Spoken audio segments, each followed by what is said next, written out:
Up she goes. Way up there. Been picked up by that fella there.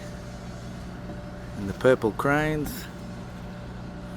There they go. It's got all this wires and all these ropes. That's the tricky part. Get them wires out without snapping at him. Especially if they're good. The weight is more. Look at that. Way up there.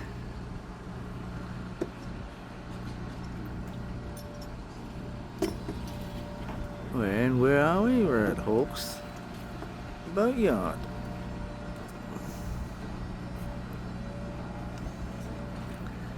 Big effort, all this sort of stuff going on.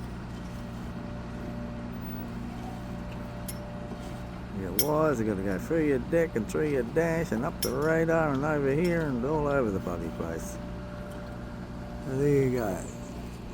The efforts you have in getting rid of this mast. At least that one come out easy.